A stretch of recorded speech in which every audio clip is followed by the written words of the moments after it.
Aimables téléspectateurs, bonjour et bienvenue à la FM Télévision. Nous sommes aujourd'hui mercredi 13 mars 2024. Nous sommes ici dans le cadre de votre émission Grande Analyse, cette émission qui vous amène au cœur des actualités. Mais aujourd'hui spécialement, nous allons parler de la femme. La femme qui célèbre chaque 8 mars la journée internationale des droits des femmes, et le mois de mars est dédié à la femme en général et en particulier en République démocratique du Congo. Nous avons eu cette habitude ou ce goût avant, il y avait de manifestations qui se faisaient, des défilés où toutes les femmes de toutes les couches sociales pouvaient venir manifester cette journée internationale dédiée aux droits des femmes. Et cette année, il y a eu une messe en mémoire de ces femmes victimes dans l'Est de la République démocratique du Congo. Le ministre du Genre a demandé à ce que les femmes soient habillées en habits de couleur sombre pour manifester cette douleur que vivent ces femmes, ces mamans dans l'Est de la République démocratique du Congo. Mais je m'en vais rappeler aussi le thème international qui est investir en faveur de femmes. C'est ça le thème international. Et sur le plan national, il y a aussi un thème qui a été donné où on évoque la parité. C'est cette parité-là dont nous allons parler dans cette émission, qui est des fois mal compris par certaines femmes et des fois aussi certains hommes qui ne veulent pas ramener les femmes au même pied d'égalité avec eux, parce que là où un homme peut travailler, une femme aussi peut travailler. Sur ce plateau, je reçois pour vous Madame Julie Chibola, elle est femme politique et femme entrepreneur. C'est avec elle que nous allons essayer d'évoquer toutes les questions que nous avons prévues pour cette émission. Bonjour Madame. Bonjour Monsieur. Comment vous allez? Je vais bien, merci. Je pense que la présentation que j'ai faite vous suffit. Je suis une femme entrepreneur. Je suis aussi femme politique, je suis initiatrice du mouvement Julie Bomoko. Oui. Je suis une communicatrice aussi. Je suis quelqu'un qui écoute aussi les femmes. Voilà, vous êtes quelqu'un qui écoute aussi les femmes. C'est vrai, les femmes en République démocratique du Congo ont beaucoup de problèmes. C'est quand on parle de niveau social le plus bas, le plus souvent, on voit les femmes dans des terrasses qui se promènent avec des enfants, cherchant de quoi vivre, des femmes, des jeunes filles mères qui ont des enfants, mais peut-être le papa des missionnaires. Et toutes ces histoires-là, vous qui collaborez, qui gérez certaines femmes, quand vous voyez cela, qu'est-ce que ça vous dit déjà? Bon, deux fois on s'est dit que l'État est un peu insouciant sur certaines choses. À notre niveau, on essaye de faire ce qu'on a de mieux avec les moyens. Mais on se dit, normalement, c'est un devoir à l'État d'avoir un souci, d'apporter un programme pour l'autonomisation de la femme. Donc pour éviter que nous puissions voir toutes ces femmes en route chaque jour, il faut que l'État devienne plus impliqué dans ce qui concerne la femme. Vous parlez de l'autonomisation, je n'aborde même pas encore les questions prévues, mais vos réponses me donnent déjà de la matière. Mais cette autonomisation, des fois, ça vous enorgueillit. Une femme qui travaille, le foyer, c'est devenu en second plan parce que son travail prime. Et c'est aussi à la base de beaucoup de divorces, de l'autonomisation dont vous parlez. L'autonomisation dont je parle, c'est-à-dire que les moyens que l'État doit donner pour permettre à une femme de participer à une activité économique. D'abord, c'est de cette autonomisation que nous parlons. Pour cette femme de la rue, cette femme de démunie, cette femme qui n'a pas assez d'argent, cette femme qui se retrouve sous la rue. Mais maintenant, si je vais revenir à votre autonomisation, l'autonomisation dont moi je fais allusion. De la femme au foyer, c'est celle qui sait gagner, celle qui se prend en charge elle-même. Nous encourageons cela. Celle qui se prend en charge elle-même, celle qui peut sortir le matin et contribuer au foyer. Ce n'est pas un problème. En fait, l'orgueil, maintenant, ça dépend d'une personne, d'une autre, ça devient l'éducation.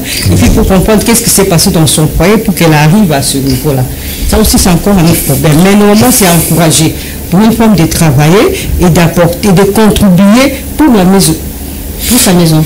de contribuer pour sa maison, je reviens maintenant au sujet. Pourquoi seulement nous devons marteler sur investir dans la femme? Est-ce que tout ce que nous faisons, on n'investit pas dans la femme? Non, vous savez, c'est important d'investir dans la femme.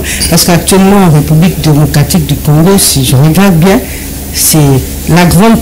Donc le pourcentage quand même assez élevé, c'est la femme qui est active. La femme est active, elle est active. Donc je peux dire 46% de la population de la Kinshasa, c'est la femme qui est plus active. Et puis aussi, c'est elle qui se retrouve dans la production, c'est elle qui tient le patrimoine de la maison, c'est la femme. Donc il est important que nous puissions investir en cette femme-là, on a remarqué encore, je ne sais pas si vous êtes au courant, vous remarquerez que, disons, on peut dire même 100% des femmes sont impliquées encore dans la transformation agroalimentaire. En fait, c'est important. Avec tout ce qu'on a comme cadrage de femmes en République démocratique, on s'est dit cette fois-ci, on doit investir pour propulser cette femme-là, pour qu'elle atteigne au moins un niveau un peu... l'égalité un peu avec... En fait, c'est cette réponse qui m'intéresse quand vous dites qu'elle atteigne un peu le niveau... C'est le souci, en fait. Qu'elle soit au même pied d'égalité que l'homme. Mais qu'est-ce que vous dites qu'on devait faire en termes d'investissement sur la femme qui n'a pas été faite? Parce qu'à ce jour, les femmes vont à l'école, les femmes... Nous avons des femmes ingénieurs, nous avons des femmes médecins, mais quand nous restons dans la logique d'investir dans la femme, qu'est-ce qui doit être fait qui n'a pas été fait pour qu'on comprenne qu'on est en train d'investir sur la femme? Si je dois parler des moyens, heureusement, le chef de l'État a lancé le projet Transforme, il a compris qui devait investir à la femme. Et vous savez que grâce à ce projet, il y aura au moins 50 000 femmes micro-entrepreneurs qui bénéficieront d'un fonds. Et ça, c'est ce dont on se souciait des années.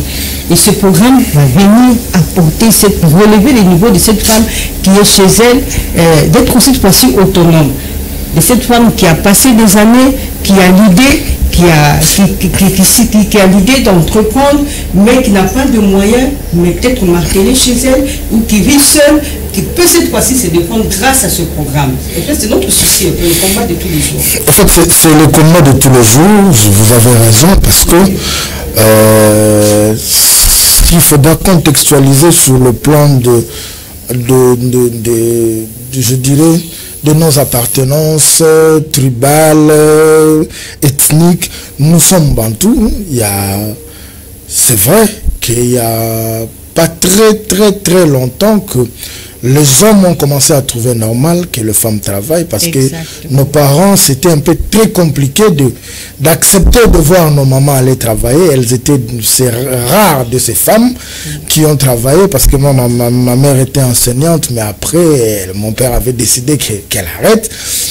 Mais à ce jour, tout ce que nous faisons, c'est fond, je dirais, égal, c'est-à-dire dans toutes les structures où vous trouvez des hommes, vous pouvez trouver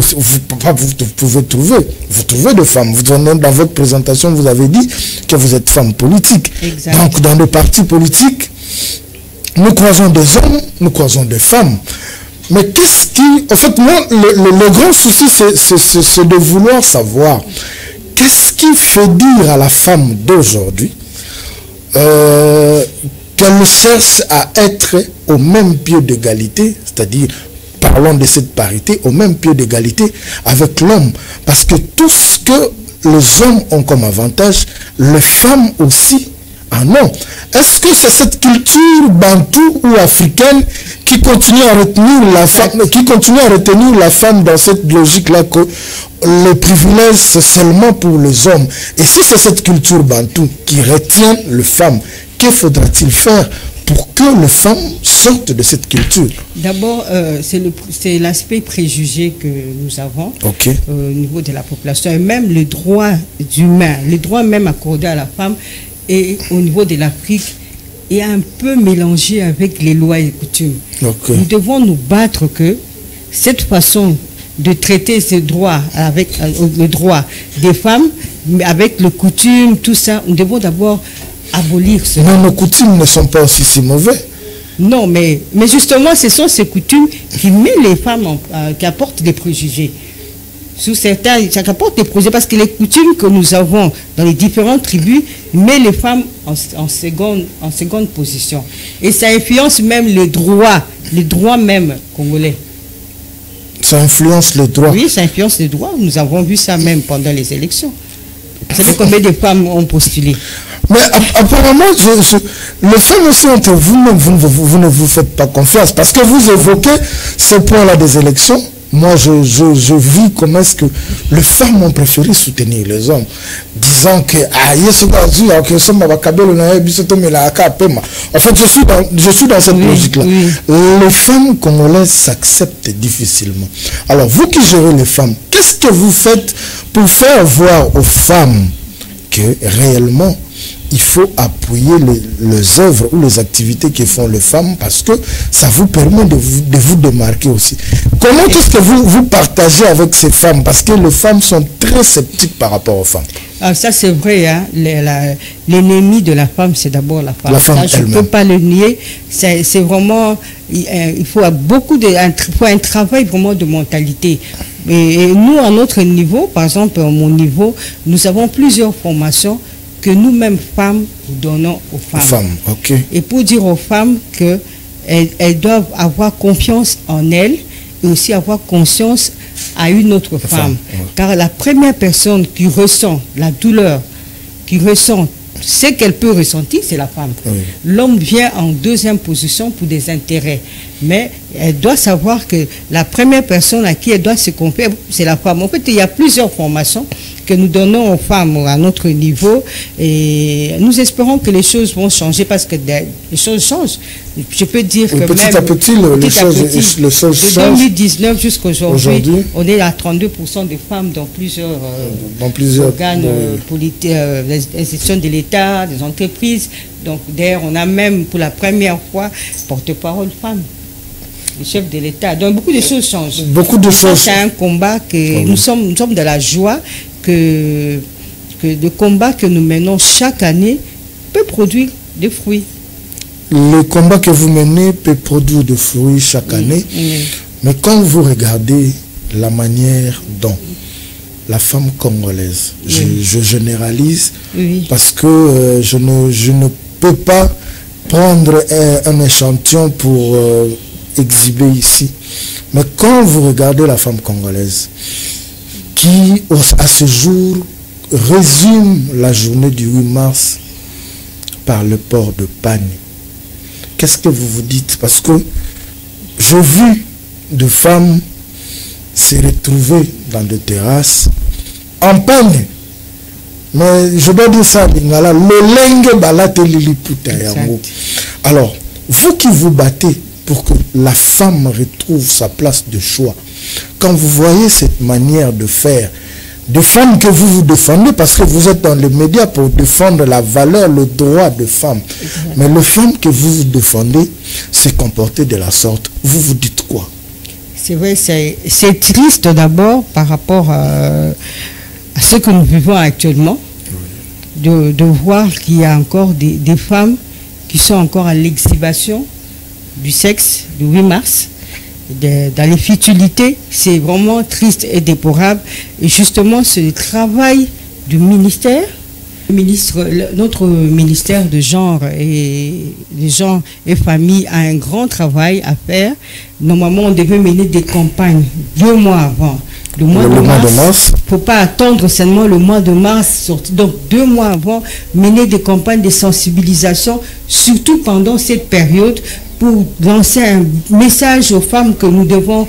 la tenue en noir, ça va, mais bon, le message devait être lancé vraiment d'une autre manière. Demander aux femmes que cette journée, ce n'est pas n'importe quelle journée. Nous pleurons avec nos mamans qui sont à l'Est, qui sont en train de passer des moments pénibles.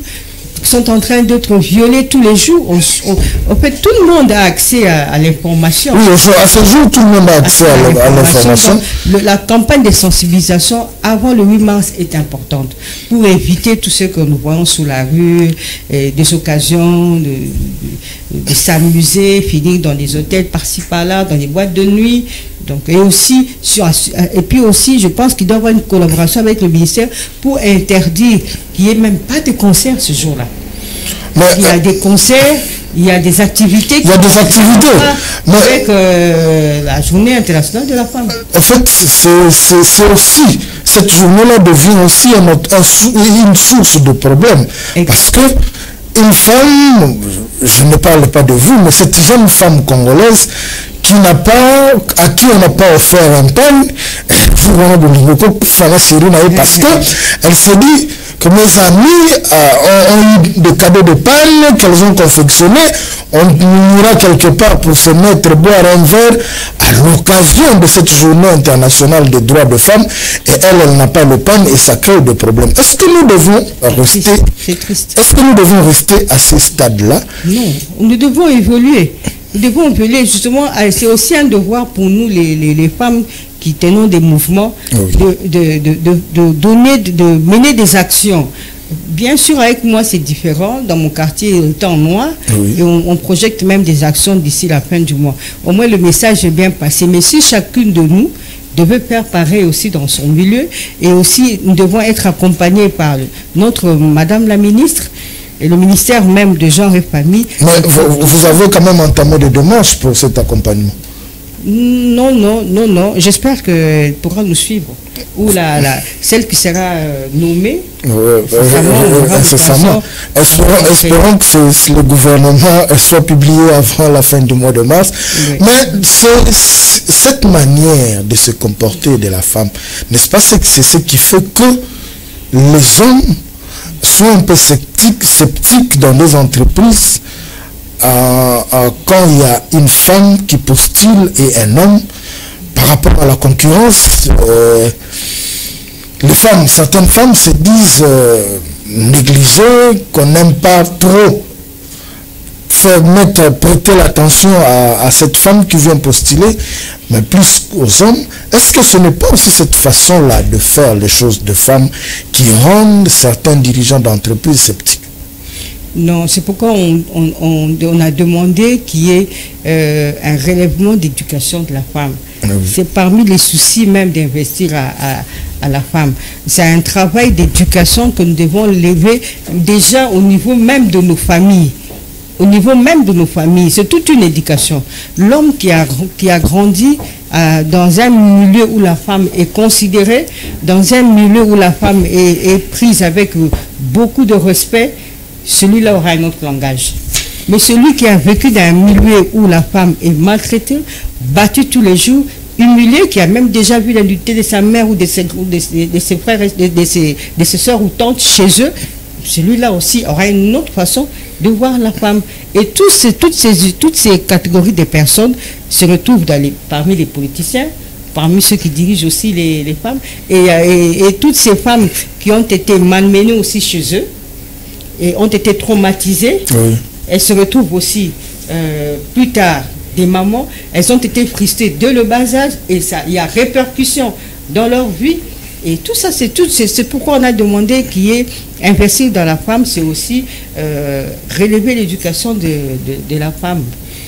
Relever l'éducation de la femme. La femme analphabète aussi, surtout celle-là, on en a besoin. Relever l'éducation de la femme, oui. Mais il y a plusieurs défis je contextualise dans la femme congolaise. Exact. Parce que nous ne vivons pas les mêmes réalités en République démocratique du Congo. Exact. Il y a cette femme qui vit à Kinshasa, mais on ne peut pas décrire la République par Kinshasa. Oui. Si déjà à Kinshasa, on doit voir ceux qui vivent les banlieues quinoises, comment est-ce qu'elles sont deux fois marginalisées, et ceux qui sont en province, qui vivent le fin fond et le recoin de la République. Vous qui êtes dans ces associations qui encadrent les femmes, comment est-ce que vous vous y prenez? Parce que si nous parlons femme, nous ne parlons pas seulement de la femme de la capitale, mais nous parlons de la femme de Malemba-Nkulu, nous parlons de la femme de Twidi, nous parlons de la femme de Mbatambengi, donc la femme congolaise. Comment est-ce que vous vous y prenez pour que, c'est vrai qu'elles ne seront pas du jour au lendemain à voir le niveau de cette dame-là qui vit dans la capitale, qui a le souci de voir la femme congolaise évoluer, mais du moins, qu'est-ce que vous faites pour que ces femmes-là aussi relèvent leur niveau sur le plan intellectuel, sur le plan de l'autoprise en charge, comme vous venez de le dire? Qu'est-ce que vous faites? C'est vrai que vous allez parler de votre structure, mais il vous arrive de fois que vous vous rencontriez aussi avec des responsables de votre structure. Qu'est-ce que vous faites quand vous vous rencontrez en termes de relever le niveau de la femme? Vous vous dites quoi? Bon, je vais d'abord parler personnellement de votre structure. Moi-même, j'habite dans un quartier quand même reculé, dans la ville de Kinshasa. J'habite Lutendele. Donc dans mon quartier... C'est peut-être que vous l'avez choisi stratégiquement. Non. Quand je suis venu à Lutendele dans un but de construire, je n'avais aucune idée. Oui. Mais le fait d'être là tous les jours, je remarquais que la population, surtout les femmes, avait besoin d'un accompagnement psychologique. Ok. On était tout le temps en train de séparer des bagarres par-ci par-là, et c'est moi qu'on appelait toujours. Et là-bas, il y a des femmes, il y a un mari qui bat sa femme, maman, et j'ai avancé. Et je remarquais, non, c'est cette population, je venais, je repartais, parce que je construisais, mais je me suis dit, cette population a vraiment besoin d'un accompagnement. Et moi, je n'aime pas être là où on marginalise la femme. Là où elle est battue, humiliée, ça ne m'arrange pas. C'est comme ça que ce souci est né en moi. Et chaque fois, nous nous retrouvons quand on peut. Le mois de mars, nous allons nous retrouver la semaine prochaine. C'est pour juste donner des formations. Parce qu'il y a des femmes qui ont déjà quelque chose en elles. Là, il faut seulement booster. Oui, on doit justement investir en trouvant des microcrédits. Oui. On sollicite des banques qui peuvent accompagner ces femmes. Il y a des femmes, par exemple, qui font déjà des, comme ce qu'on appelle des mbicas, qui sont dans les jus, qui font plein d'histoires, des sacs en perles. Mais ils sont là, c'est toute une richesse. Alors, à ce moment-là, on voit comment leur accompagner financièrement pour leur permettre d'évoluer. Et là, il faut l'accompagnement. On sollicite l'accompagnement des banques. Et ils sont aussi, je profite pour dire que même la banque a un grand rôle à jouer. Les banques ont un grand rôle à jouer pour l'investiture de la femme congolaise. La femme congolaise doit évoluer. Exact. Ça c'est vrai. Elle doit évoluer. Mais s'il faudra mettre des mécanismes en place, je parle de ce ministère qui gère le genre, s'il faut mettre des mécanismes en place, vous qui êtes, je dirais, au front, quelles sont les activités qu'il faut privilégier pour que ça permette à la femme de quitter son lit de pauvreté et d'essayer d'évoluer? Ok. Bon, pour cette année, puisqu'il y a déjà un programme lancé pour la femme, le projet Transforme, dont la Banque mondiale a investi de 300 millions de $. Donc, je pense que cette année, je demanderai au ministère de Genre et Famille de collaborer avec les ministères de petites et moyennes entreprises, parce que ce projet est destiné aux femmes. Pas seulement les femmes qui sont à Kinshasa, mais qui voient les femmes qui sont à l'intérieur du pays. Apparemment, tout se focalise à Kinshasa, c'est ça le comble. Qui voient les femmes qui sont à l'intérieur du pays pour relever les niveaux de ces femmes. C'est important. Qui voient les femmes qui sont à l'intérieur du pays pour relever leur niveau, voir dans quelle mesure ils vont investir, combattre l'analphabétisation, voir comment ils vont accompagner ces femmes avec des microcrédits, et puis voir comment le projet Transforme lancé par le chef de l'État va réellement toucher ces femmes. Parce que je peux vous dire que ce n'est pas le premier projet. Moi, le projet PEJAB, par exemple, ma fille a été sélectionnée pour le projet PEJAB. Elle a suivi des formations et n'a jamais été financée. Donc j'espère que cette fois-ci... Le financement aussi, c'est un autre problème. C'est un autre problème. La formation aussi, c'est un autre problème. Alors j'aimerais que pour le projet Transforme, comme ça touche la femme congolaise, qu'on aille jusqu'au bout. C'est-à-dire voir Kinshasa, mais l'intérieur de la République. L'intérieur du pays. Former ces femmes avec beaucoup d'amour, les écouter et voir ce qu'elles ont. Comme c'est un projet micro-entrepreneur, donc ce sont les femmes qui sont déjà dans l'entrepreneuriat, mais qui n'ont pas de documents. Donc on va aller vers elles, elles sont nombreuses à l'intérieur du pays et elles méritent un financement. C'est ça mon souci, c'est à Kinshasa on est là. C'est vrai. D'ailleurs, pour ce projet, il y en a même qui se sont jetés dans l'eau et tout. On invente plein de trucs. Mais allez, au fait que le projet aille plus à l'intérieur du pays. Vraiment, si le ministre du PME veut entendre. Ok. C'est vrai que nous avons beaucoup parlé français. C'était pour que les officiels nous servent, nous entendent. Mais cette femme-là, qui est encore perdue, mais qui est dans le fin fond, qui veut nous suivre, tout le baron en Lingala, parce que mais moi si à Tonga Mbokate. Oui, le Bama, moi si à Tonga Mbokate. Moi si à Tonga Mbokate parce que Bakolo Bamekai Kotala, la responsabilité nous sommes à Pessara moi si, ce que maintenant qu'on soit naté, c'est Soukara Nanzela, tout.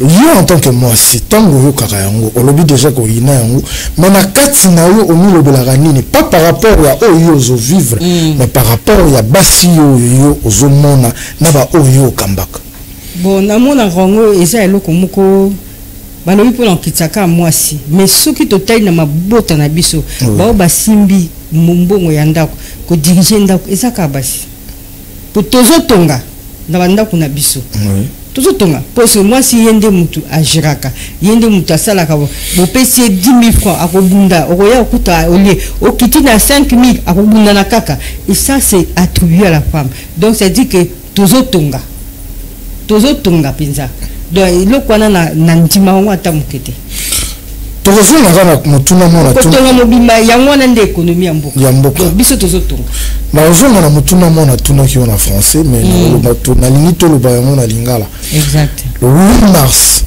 basi na Congo ba résumé yango na kolata liputa kokende bar na boîte na suka ngo to yebi ndenge sukaka exact ni ko ko lo ba basi parce que journée on ezala mokili mobimba et célébraka yango pour commémorer ba droit ya basi exact oyo ba revendiquer que moi sina mobali toza ba être humain faut toza la traiter au même pied d'égalité mais tango bomonaka mokolo wana basi balango masanga ba misusu na mibali ba bundi po basombola ki liputa te basangani 5 6 10 bavandi na terrasse bazokomela masanga kolangwa parce que balobi ezali journée de la femme or ezalaka journée internationale de droit de la femme mais droit wana balongola yango totikala kaka na journée de la femme ntango omonaka bongo omilobelaka nini mpe nini okoki koloba na mwasi ya Congo oyo aza na fin fond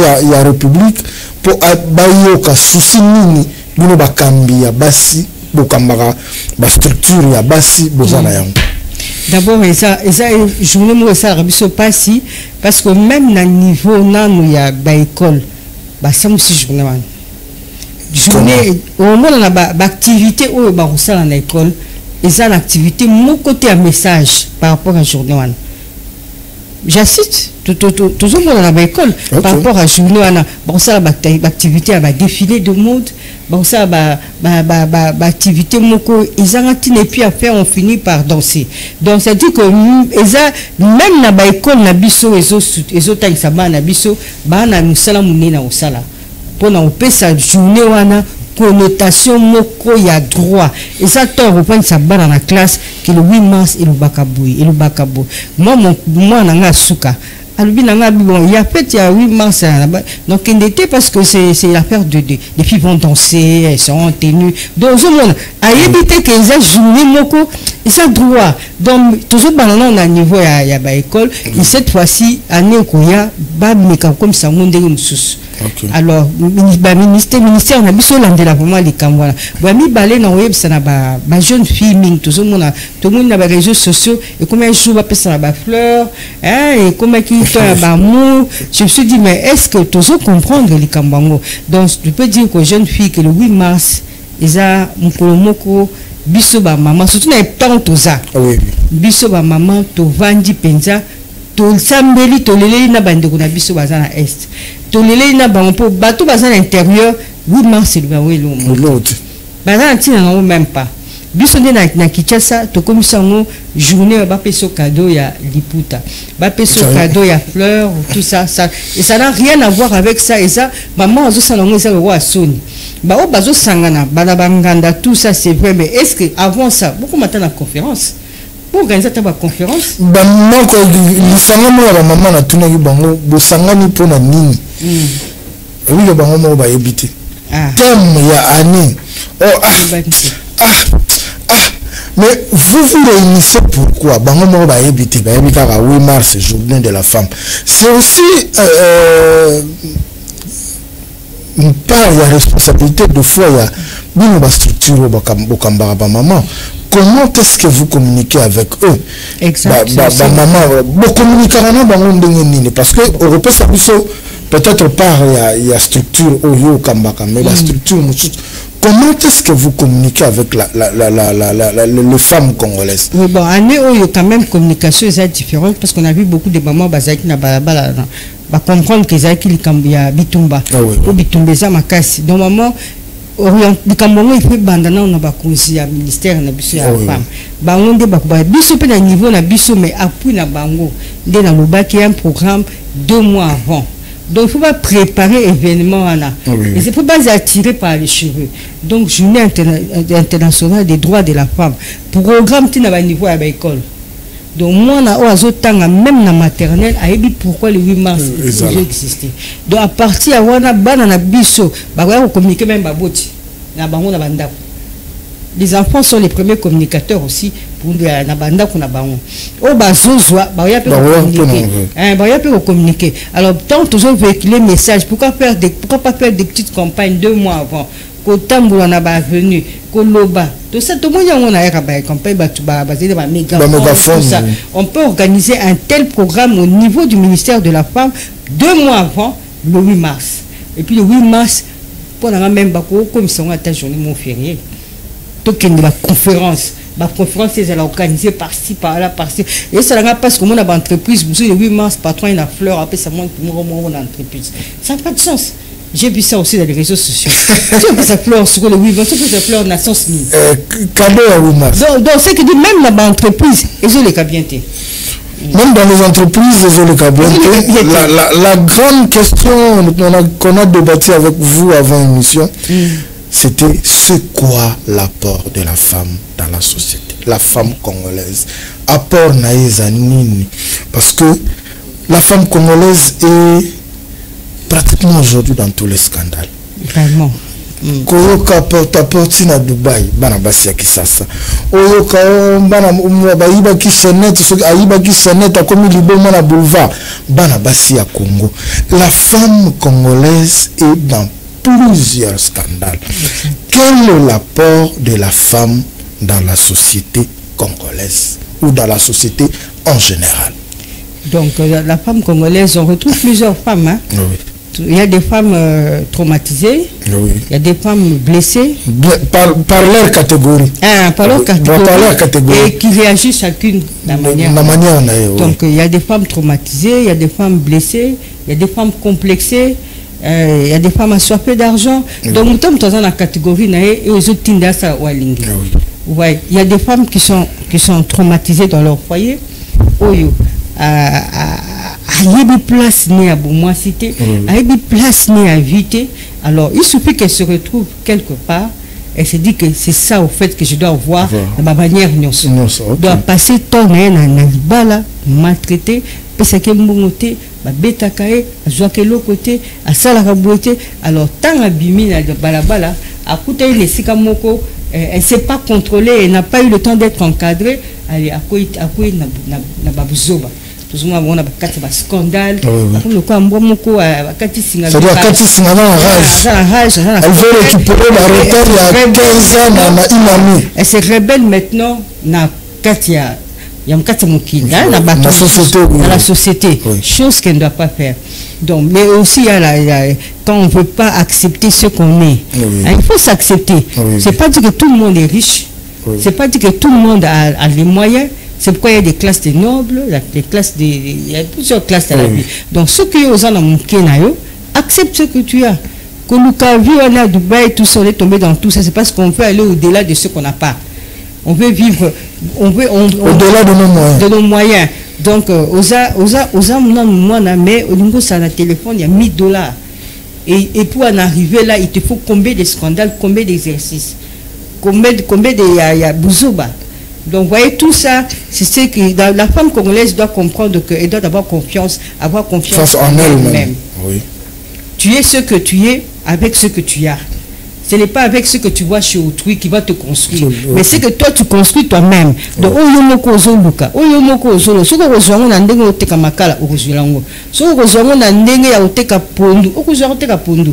nous là, contente-toi de ce que tu as, de ce que tu as à tes propres moyens. Ce que tu te raisonner bon, et le bien. Mais tant que nous avons dit balles dans côté, nous avons vieux côté na est. Ah. Aujourd'hui, il faut catégoriser parce que nous avons le lengue à Makambo ou ya Koutani Nango, traumatisé dans le foyer, traumatisé dans la famille, mais est-ce que ça doit être une motivation pour que la logique il y a scandale, parce que ça peut influencer. Oui, comme vous dites que ça peut influencer, vous qui encadrez ces femmes, vous avez une structure qui encadre les femmes. Est-ce qu'il vous est déjà arrivé qu'une femme vienne vous faire voir ce qu'elle a vécu ou ce qu'elle vit et vous me maillez dans l'ibunga? Exact. Vous en avez déjà vécu. Qu'est-ce que vous leur dites concrètement? Bon, en fait, je prends le contexte des femmes qui ont été qui ont perdu leur confiance au fait dans le foyer. Elle a passé plus de 10 ans avec un monsieur qui lui répétait qu'elle est bête, qu'elle n'est pas intelligente, qu'elle vaut rien, pourtant elle est licenciée. Quand il y a de l'autre côté, cette femme est sortie de son foyer tout en étant sûre qu'elle vaut rien. Alors quand elle se présente pour chercher de l'emploi, elle vous parle d'être domestique, d'être au niveau mokwasi. Mais après tu apprends qu'elle est licenciée. Mais pourquoi tu ne puisses pas loin? Non, vous connaissez ce traumatisme qu'elle a subi dans son foyer, l'a anéanti. On l'a tout pris chez son mari. Identité naïe, beauté naïe, maïle naïe, capacité naïe. Ça, on a ce genre de femmes, ce n'est pas facile pour leur remettre en confiance. Donc, elle pense que pour qu'elle peut gagner sa vie avec des choses yamouké. Elle est première année dans Boussoub avec un bloc en Miké pour réussir au Binaï.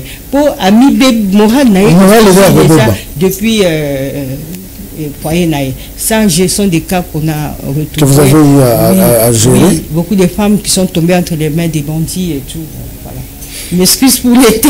Nous allons petit à petit vers la fin de notre émission. 45 minutes, ça coule comme de l'eau. Mais je voulais quand même savoir, quand c'est vrai que vous gérez une structure de femmes, vous êtes dans ces... Mais il vous arrive de fois que vous assistez dans des ateliers où il y a aussi des hommes qui viennent assister. Le discours que vous apportez devant ces hommes, parce que les hommes sont censés vous apporter soutien pour que vous puissiez réussir dans votre mission de relever le niveau de la femme. Le discours que vous apportez devant ces hommes, c'est quoi? Bon, généralement, quand on invite les hommes, c'est pour être des partenaires. Des partenaires de soutien financier pour les projets de formation et d'accompagnement financier, les microcrédits. C'est à ce moment-là qu'on aborde les hommes, on montre pourquoi on a besoin de cet argent et on les invite à participer dans les formations et qui voient, bon, généralement les hommes, quand ils interviennent, ils doivent avoir aussi leur part. Donc, il se dit qu'il va investir, c'est vrai, après vous dira, bon, lorsque je vais donner, nous allons investir, il y aura côte part, mon co érosion et la mission. Mais bon, voilà, on convainc juste les partenaires. On convainc les partenaires hommes, c'est ce que nous faisons. Voilà, Madame Julie Tchibola, c'est vrai, les bonnes choses ne durent jamais. Merci. Nous arrivons pratiquement à la fin, mais je voulais que vous puissiez adresser un message à toutes ces femmes qui souffrent dans l'Est de la République démocratique du Congo, et puis à ces femmes désespérées qui se disent, bon, surtout que basi pour la makambo sambela côté wana force na bino sala sambela, c'est-à-dire aux sala au sambela ponzamba pambola. Qu'est-ce que vous pouvez dire à cette femme de l'Est et à cette femme qui se sent marginalisée? Bon, pour la femme de l'Est, d'abord, ce n'est pas facile pour nous de nous mettre dans la peau de cette douleur. Ce n'est pas facile pour nous de nous mettre dans la peau de cette douleur et ressentir ce qu'une femme, ressentir la douleur d'une femme qui est violée 10 fois par jour. Moi, je ne peux pas la ressentir tant que je ne suis jamais passé par là. Et ce que nous pouvons dire, que nous espérons qu'il y aura un changement. Nous espérons qu'il y aura la grâce de Dieu pour qu'un jour, les larmes cessent au niveau de l'Est. Ce n'est pas facile quand vous suivez les documentaires, vous entendez une fille qui vous dit qu'elle est à terre parce qu'elle ne sait plus marcher, parce qu'elle a des déchirures par-ci, par-là. Moi, quand je regarde, je pleure tous les jours. Quand je vois ça dans les réseaux sociaux, je me dis, mais Seigneur, qu'est-ce que nous devons faire pour que cette histoire s'arrête? On ne sait pas. Mais nous gardons espoir parce que nous avons un Dieu puissant. Nous croyons que un jour, nous allons gagner nous allons récupérer Goma et ça va finir cette situation. Bon, pour les autres femmes qui se sentent marginalisées, je vais dire que être dans un foyer où on est battu tous les jours, on n'est pas obligé de rester, mais il faut parler aux autres et voir dans quelle mesure vous pouvez être aidés. Et celles qui ont perdu confiance, je peux dire que la confiance de la femme se construit en elle-même. On n'a pas besoin de l'appui d'un homme pour avoir confiance en soi. L'homme est l'homme tel qu'il est, mais on ne bâtit pas sa vie sur l'homme. Donc nous-mêmes, apprenons à nous faire confiance et transmettre cette confiance à nos filles de génération en génération. Apprendre à nos filles que non, il faut être des femmes entreprenantes, savoir chercher l'argent, comment évoluer. D'abord, l'autonomisation, c'est notre devoir à nous les mères d'apprendre ça aux enfants. Et si vous avez des garçons, c'est important d'élever des garçons à respecter la femme et à voir comment soutenir aussi les femmes. Voilà. Voilà, merci beaucoup. C'est par ce mot de Madame Julie Tchibola que nous allons mettre un point final à cette émission. C'est vrai que les femmes, vous avez un mot à ajouter? Bon, en tant que chrétienne, j'avais parlé de la prière. Oui. Je peux dire que les femmes qui se retrouvent dans la prière, c'est bien. Bon, on prie avec quelque chose en main. Oui. Et on croit que Dieu peut changer les vies. Mais on ne prie pas quand on n'a rien en main. Oui. Voilà. Les Bakongo disent ça la sambila, c'est-à-dire il faut travailler et prier en même temps. Parce que à ce jour, la manne ne tombera plus du ciel. C'est-à-dire la Bible elle-même, elle est claire. Tu mangeras par la cire de ton front. C'est par là que nous mettons un point final à cette émission. Je dis merci à la grande équipe technique qui nous a accompagnés. Il y a Enoch Mafuka, il y a Torres Atibou, à la régie je vois dans Benjamin Makolo et Sagesse Mabiala Galor Mouya aussi qui nous a assisté. Mais je ne saurais pas terminer cette émission sans souhaiter un heureux anniversaire. Les Français disent mieux vaut tard que jamais. Joyeux anniversaire à toi, Iguette Kayongo. Nous avons l'habitude, nous l'appelons communément IGF, Maman Kongola, donc IGF, Iguette Kayongo, que le Seigneur, le Dieu Tout-Puissant, puisse te combler de sa grâce. Heureux anniversaire à toi. Merci beaucoup. On se retrouve demain pour une autre émission et avec d'autres invités. Au revoir.